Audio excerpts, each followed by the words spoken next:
दोस्तों, आज की कहानी है पतिदेव आपने मना किया है तो मैं वो ही काम करूंगी। दोस्तों, कहानी शुरू करने से पहले अगर आपने चैनल को सब्सक्राइब नहीं किया हो तो कर लीजिए ताकि आपके पास पहुंच सके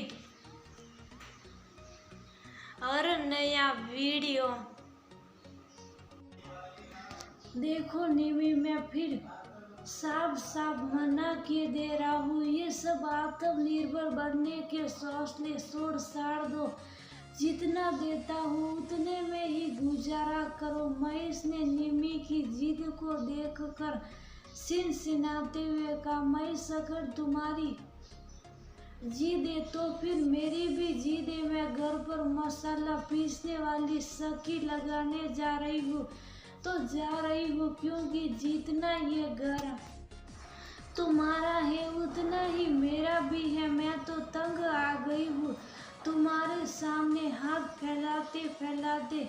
रुपए पैसे कम देते हो, सार बातें ऊपर से जल्दी कटी सुनाते हो। कम से कम मसाला सखी लगाकर सार पैसे कमाऊंगी तो आत्म संतुष्टि भी होगी अपने आत्मनिर्भर बनने की। और सबसे बड़ी बात, तुम्हारे सामने हाथ फैलाकर जल्दी कटी सुनने से बस जाऊंगी और घर की दशा सुधर जाएगी। सो अलग निमी भी दृढ़ता पूर्वक बोली, महेश बहू बिल्कुल सही कह रही है। आखिर कब तक औरत मर्द की गुलामी सलामी करती रहेगी। आज जमाना बदल गया है। आज महिलाओं को अपने पैरों पर खड़ा होने से कोई नहीं रोक सकता। वहीं पर बैठी निमी की सास निर्मला ने अपनी बहू का साथ देते हुए कहा, अम्मा तुमने ही इसको सिर पर सजा रखा है, वरना इसकी हिम्मत नहीं थी कि ये मेरी मर्जी के खिलाफ एक भी कदम उठा पाए।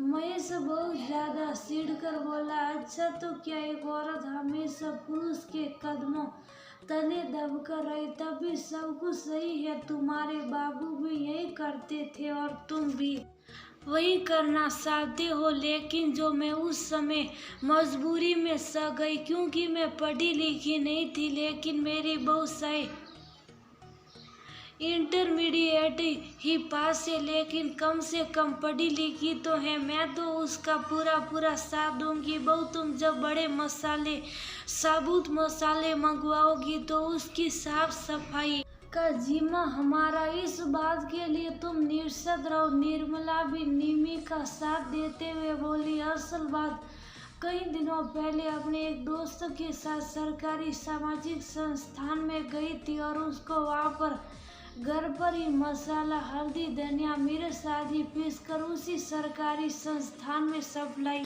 करना था क्योंकि वह संस्थान महिलाओं को आत्मनिर्भर बनाने की ओर अग्रसर था। बस तभी से ये बात निमी के दिमाग में घूम रही थी कि घर पर ही रहकर काम करूंगी। घर के काम काज और बच्चों की देखभाल में भी कोई दिक्कत नहीं आएगी। यही सोचकर वो उस संस्था के प्रबंधक से मिली तो उन्होंने उस मशीन को सरकारी मूल्य पर उपलब्ध करवाने की बात कही।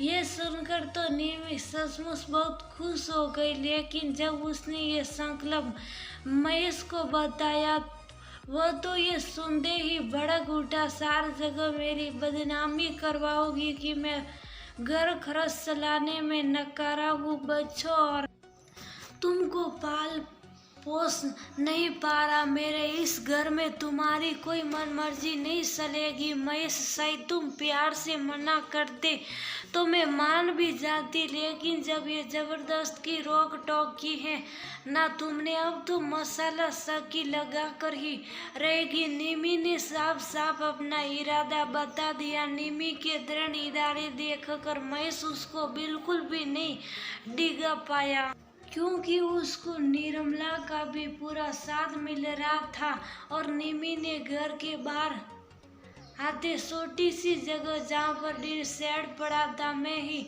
निर्मला के सहयोग से थोड़ी बहुत जमा पूंजी इकट्ठा करके सखी लगवा ही ली और बहुत छोटे स्तर से उसने काम शुरू कर दिया और मसाले का नाम अपनी सास के नाम पर रखा, निर्मला शुद्ध मसाले। अब उसके बनाए मसाले शुद्धता की कसौटी पर बिल्कुल खरे थे, तो आसपास के लोग भी उससे मसाला खरीदने लगे। धीरे धीरे निमी ने कस्बों की दुकानों से संपर्क साधना शुरू किया और साथ ही साथ 2-3 हेल्पर भी रख लिए। जो महेश पहले निमी के काम से चिढ़ता था, अब वही उसकी प्रशंसा करने लगा, क्योंकि बहुत से संसाधन जो उसके घर पर नहीं थे वह भी निमी ने अपनी कमाई से खरीद लिया। आज निमी का काम बहुत अच्छी तरह से चल रहा और निर्मला भी जी जान से उसकी सहायता करती। उसको सचमुच ये बड़ी